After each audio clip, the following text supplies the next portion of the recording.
Pixel Sift is proudly supported by Murdoch University. Murdoch University helps us make the show every week.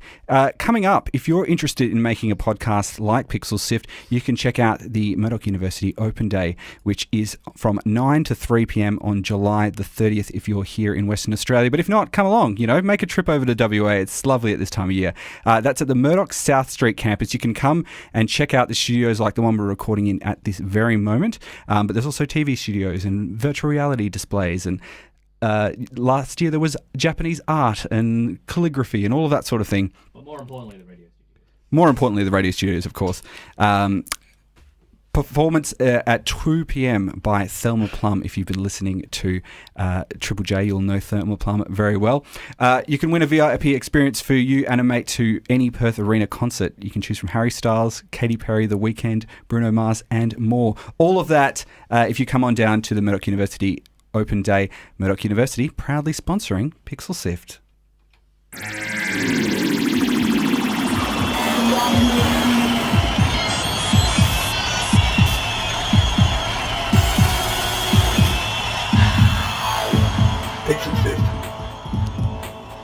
Hello and welcome to Pixel Sift. It's a video game show. We talk about games, we talk about culture, we talk about art, we talk about all sorts of things. And we do that every fortnight for you on pixelsift.com.au and live on Twitch if you're watching there. Mm-hmm. This week, I'm joined by the frequently absent but now returned Scott. Can you believe it? He's back. He's back. He hasn't been here for a while, but he's back again. It's good to be back. We thought he got in trouble after the Last of Us comment, but he's back now. Yeah, I'm back to hate on all your favourite games. And Mitch, of course, is here as well. Thanks to Nick as well, who's making the video stuff work. We're also joined this week by Anthony Sweet and Paul Turbett. You're there from Perth's Black Lab Games, and they're going to be telling us all about their brand new game, Battlestar Galactica Deadlock. Paul, Anthony, thank you for joining us today. Ooh. Hi, thanks for having us on. It's great to have you. We're going to hear all about your game a little bit later on the show, but what else are we checking out today? We are checking out games on demand services. Is a Netflix-like service for games the solution to the issue of exposure among indie developers? We'll check it out. Yep, and finally we'll be taking a look at the different ways we play games, and be it the shortcuts through maps, exploitation of certain bugs, or the slight abuse of the save mechanic. All that and more coming up later in the show. Let's jump in though, shall we? Did you know Pixel Sift is available on other platforms? You can find previous episodes on iTunes, Pocket Casts, YouTube, and on the Pixel Sift website.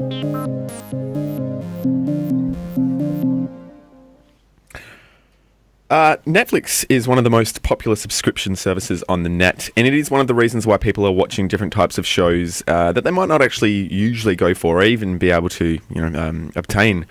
So could video games benefit from a similar service? Games on demand services such as Jump is aiming to answer that question and supply that service.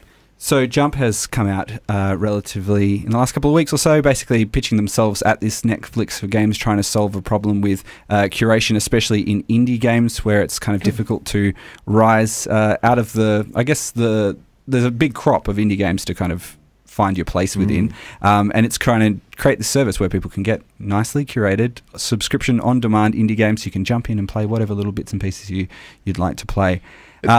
Not the only subscription sort of game service that's come about. Microsoft just announced that they're having a big back catalogue that you can now get access to. EA Access, of course, as well, is another service that's available from one of the publishers directly. There's a service back a few years ago that was also very similar to that, like doing the reruns type games, old games and stuff, Rock You.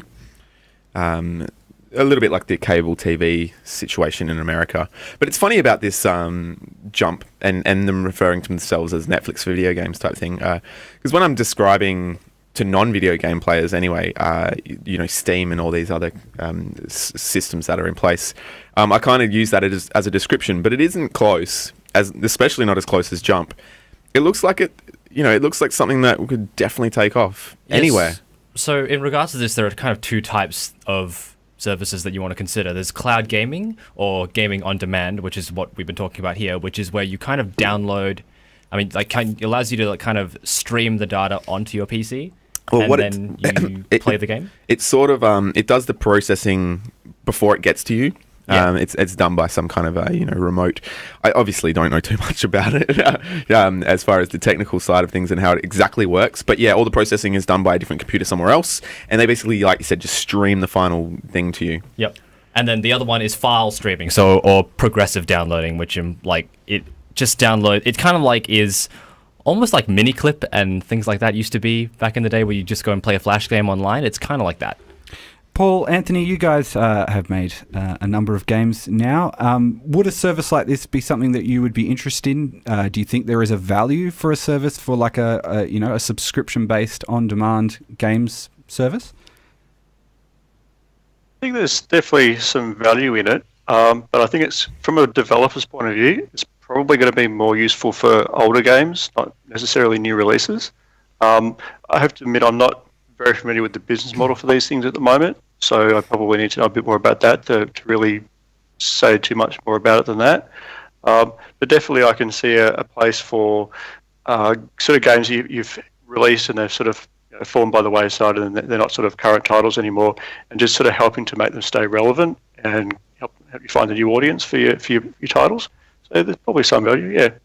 Absolutely. Jump have actually said that they're not trying to take away from whatever already exists especially for indie developers. They're more looking for this to work side by side, and exactly like you said, maybe launch somewhere else, but then bring it over to Jump when things have kind of quietened down a little bit. And this is the place where your game will get the podium it deserves and the longevity of it, I guess. So in regards to the business model, they I'm just having a look at this article here, and it's a $10 monthly fee for access to their library. Yep. So it's quite similar to Netflix. I'm pretty sure that's American. Available with the PC, Vive, Rift, everything, that the other kind of indie sources working with. I tried out this platform last night, and basically there's a number of games that you can try in the beta at the moment, and it does sort of work a little bit like Netflix in that there's sort of, when you click on the game you want to play, there's a loading bar, and when it loads up, the game is ready to go. Yeah, How long does it take? I was wondering, because they say 20 seconds or so.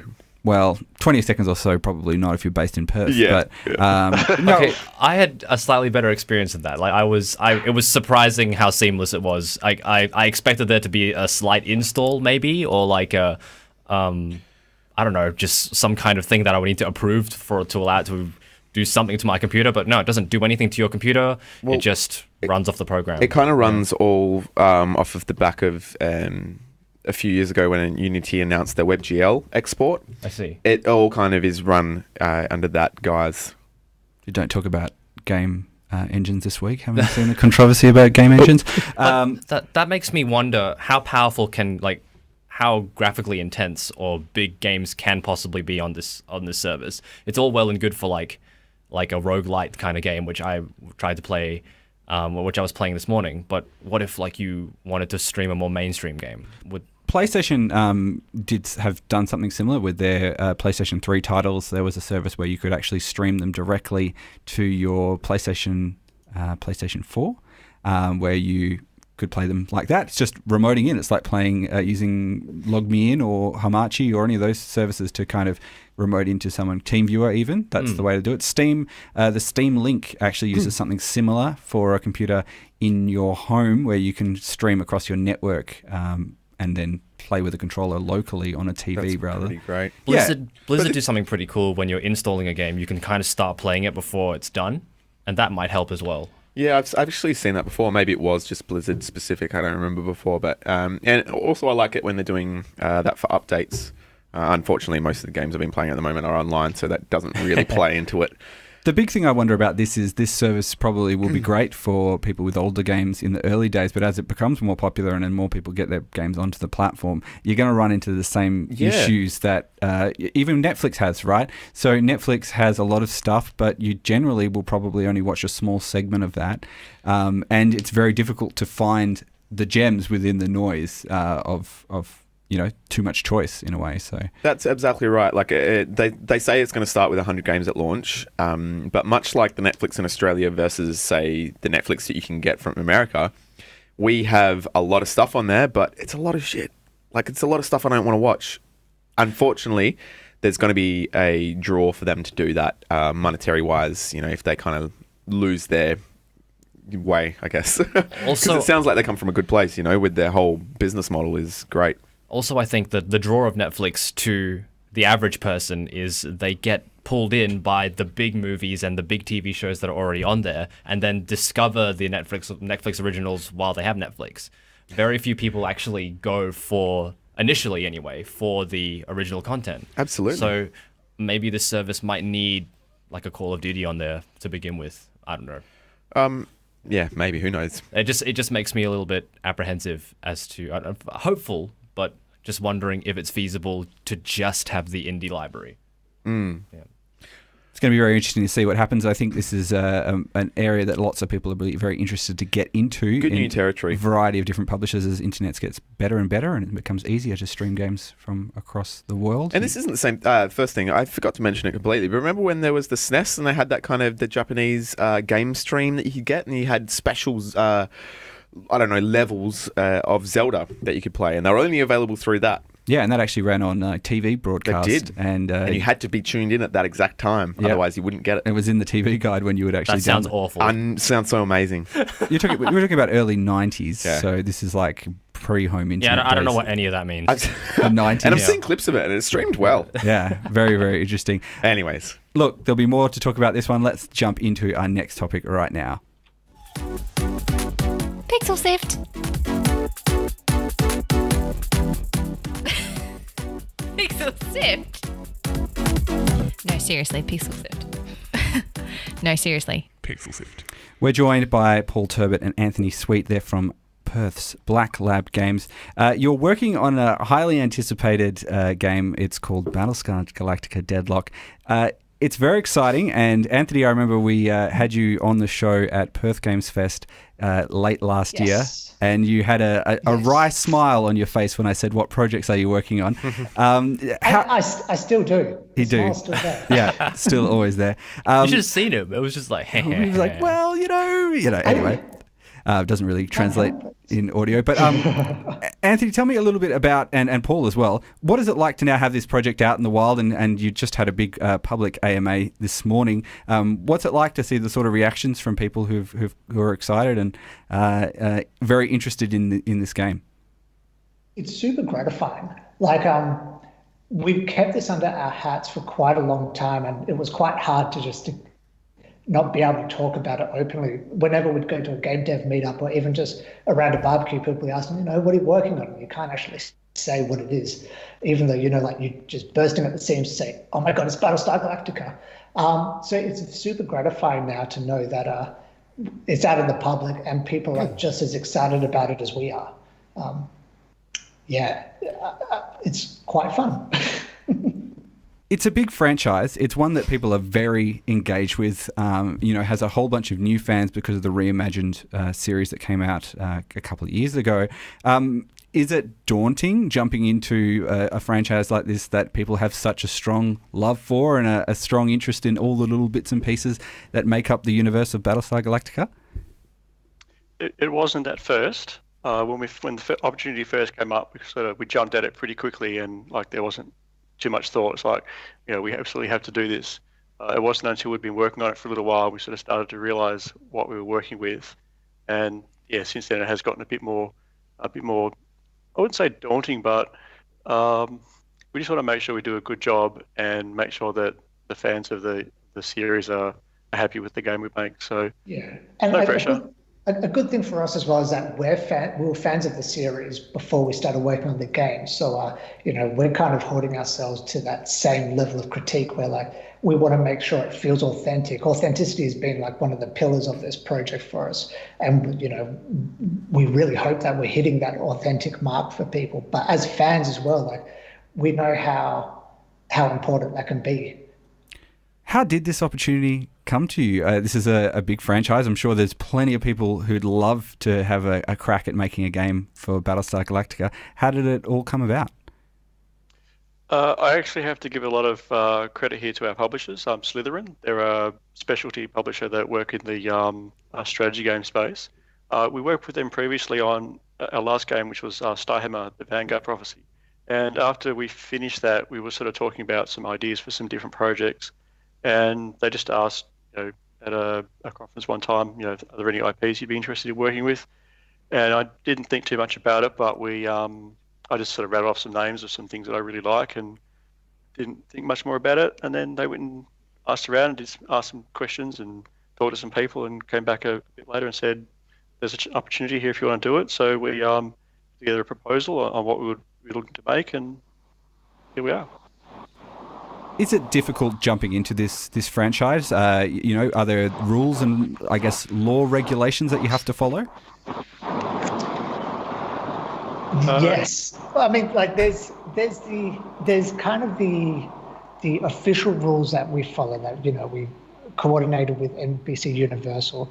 A lot of us, like all of our stuff, gets vetted by them to make sure we're on the right track. But then there's also that kind of secondary layer of, is it correct by is it correct by the fans? Like, is it authentic enough for those guys? So yeah, it does feel like there's kind of two layers that we have to work on there, and it's always important that we make sure we get it correct for everyone. Especially checking out that AMA today, it looks like you've got a lot of people that are going to be following the law quite a lot to the law. Oh, I guess. Yeah. Like we've already got people questioning like the names of the classes of the ships and if we've got the right number of guns and the types of guns, and have we got the timing right. And like this is all stuff that we've researched quite extensively right from the very beginning of the project, because we just have to be confident that we can just stand up and say, what we've written and what we've developed fits within the timeline, fits within the law and the canon, and we're making this as close to the mark as we can. What was the research up to you, or were you given some blueprints or a law book or something like that to work from? We had quite a number of sources actually. Yeah, we got information from all over the place. I mean, the main source, is the actual TV show itself. But yeah, we also had a lot of good places to get some good research material as well. So. Yeah, there's a wiki in particular, the Battlestar wiki, and I really loved that website. Unfortunately, it's not up at the moment, but I love them just because they referenced their sources for absolutely everything, all the way from if it was in the TV show, various podcasts that Ron Moore or David Icke did, whether they were getting it from various published books. Just being able to cite the sources has been really useful as well. I've noticed that you've actually got a theatre and playwright director, Jessica Messenger, working with you on this one. How is that bringing outsiders in to help you with the story and other aspects, I assume? Yeah, Jess came in to help out with the script for a little while. Basically, we're a fairly small team, and when it comes down to the writing, I was the only person looking at the writing for a long time. So then it was great to be able to get Jess in to get a second set of eyes, just, to sanity check and let me know where I might have been going wrong with various things or where I might have been going right. And, her unique perspective coming from a theatre perspective really opened up a bunch of the issues with the dialogue, for instance, that I had in the script. But it is really important as well, one of the big pillars of game development is collaboration. So the more people you can get working, the more creative input you can have. It's good. You're working within an existing franchise, and you're making another space combat game off the back of sort of Starhammer as well. Which universe, for you, is it? I guess is it better to be able to have a universe that you can build completely from scratch and you can say every single rule that comes along, or do you like having a framework there that you can build upon? Okay. I think they have their pros and their cons, like you said just then. Like, if you can take something from scratch and invent it, that's obviously a lot of fun. But, working inside a framework that exists, if it's something that's really popular and that people really like, that's pretty gratifying as well. Probably more so. I think there's not much point in making up stuff if no one ever finds out about it. And the good thing about this versus Starhammer is that Battlestar Galactica, the name has recognition. More people sort of care about it already, and it hasn't even come out yet. So from that respect, I think, I'm very happy to be working in this inside another franchise. This game. Yeah, I think also creatively, like the blank page is overrated. Like constraints can help a creative endeavor so much. So already having established lore, already having established world, having established characters, like those are good constraints to have because that means you can push at the edges and try to find the really unique stuff, and while already having a lot of the groundwork set out for you. I guess the number one question that I saw pop up today was, when is the game coming out? People are very excited to play it. How far along is the game, and when can people kind of expect to sort of start getting it into their hands and pilot Battlestars and send off Vipers and all of that sort of stuff into the world? It's very far along. It's well into beta at the moment. We've been beta testing for a few months now, and I think the launch time frame is sort of very late in our winter here in Australia, so not too far away. It's getting very, very close. Exciting. Yeah. Sorry, if you ask an exact date, I can't say at the moment because we actually haven't determined an exact date yet. So fair enough. No, that's totally fine. But it's late winter. I'm not trying to hide the date. It's just we actually don't even have it 100% confirmed ourselves yet. So but I think as soon as we get locked down, we'll definitely be letting everyone know. Very exciting. Now, if people want to find out a bit more information about it, where's the best place for them to head to at the moment? There's a page at slytherin.com/BSG Deadlock would be the best place to go. And that's Slytherin with an E, isn't it, at the end? That's right, yeah. Yep, not like the... Like Slytherin. Yes, exactly. No, like the Slytherin. lizard. Like the lizard. Hey guys, I have one last question. Yeah. Would the Starhammer ships be able to hold off the Cylons? Oh, that's a good question. Like if I'm going to get super nerdy about this, the problem you've got there is that the Battlestar universe is all kinetic weaponry. Like there's no lasers; it's all bullets and armor. Whereas we got to cheat the Starhammer with lasers. So I feel like there's a slight advantage there, but also, there's nothing more deadly in space than just a steel rod sent at a couple of thousand kilometers per second. So I don't really know. Any hope for like a crossover, like a Easter egg DLC? Oh yeah, get some squid Cylons. Yeah. Yeah, that could be fun. Yeah. It's all very exciting. I'm looking forward to it. I think a lot of people are looking forward to it based on watching some of the streams and the Reddit AMA today. It's called Battlestar Galactica Deadlock. It's made by Perth's Black Lab Games. We're still joined by Paul and Anthony from... Well, probably not actually that far away. You're within the same state as us, but not in the same studio. But right now, though... Just up the road. Yeah, just up the road. We'll go see you afterwards. Right now, though, let's jump into our next topic. Pixel Sift! It's not Pixel Sieve, it's Pixel Sift. Pixel Sift!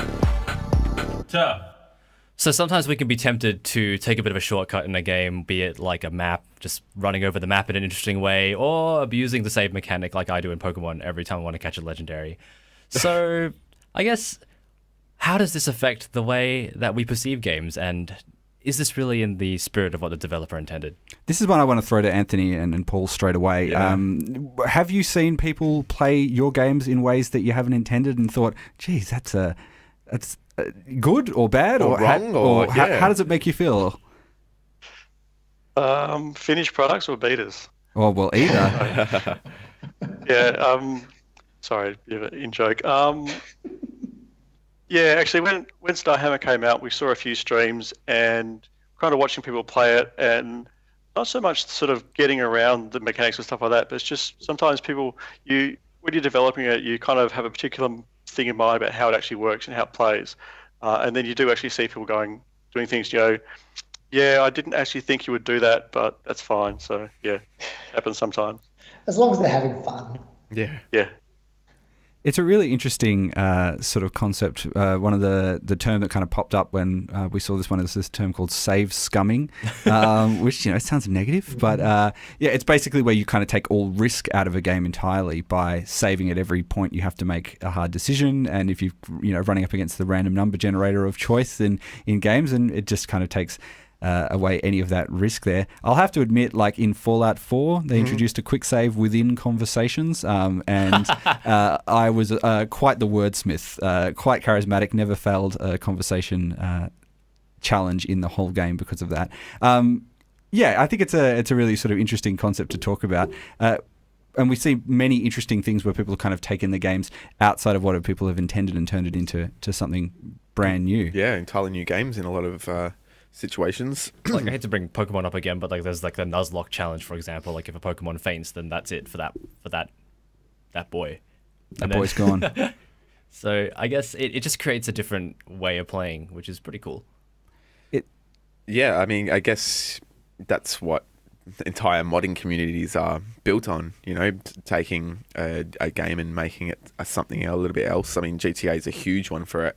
I really like the mod where you can you be a police officer and you correctly obey the law, as far as police officers do anyway, if you want. And also with like GTA, we were talking about this earlier, Mitch and I. If you want to play GTA properly as like a citizen and driving in traffic and whatever, it's a lot better now in the newer ones, but in the older ones, like, it just was not a thing. The car, like, NPCs would be ramming your car out of the way of the lights because you're not meant to be there. You're not meant to be sitting at a red light. I thought that was rather funny, that you were never ever meant to play the game like civilly.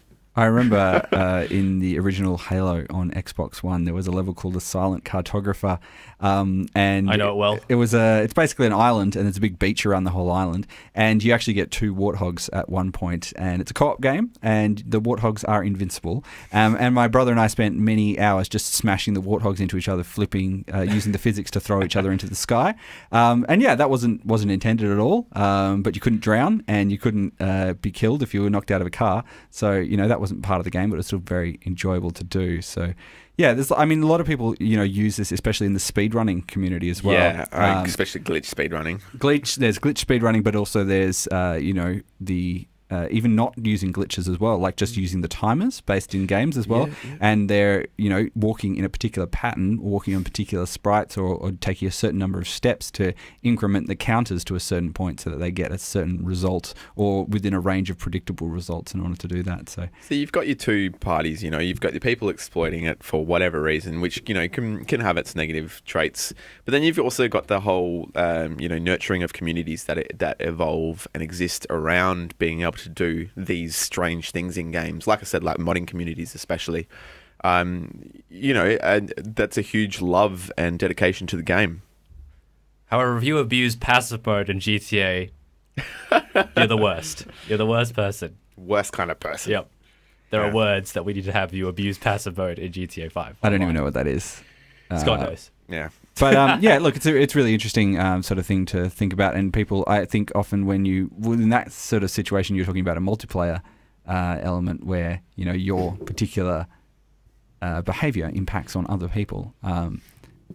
Quick scoping, yeah. All of that sort of thing, I think, is something that usually is sort of frowned upon. But I'll talk about this in our Let's Play when we play GTA. Any abusing sort of passive mode. Any sort of exploit that makes it, extremely unfair is frowned upon, basically. Speedrunners and whatever are an exception because that's generally single-player games. But yeah, your multiplayers, when somebody is exploiting it, that's not cool. Very true. Not cool. Thanks for that wise words there, Scott. Look, we'll put that on a poster. I've been friendly this week. Yeah, he's not taking down any beloved franchises this week. That's pretty much all we've got time for today. Thank you very much, Paul and Anthony, for joining us. We're super excited to play Battlestar Galactica Deadlock in late winter in WE, in the Southern Hemisphere.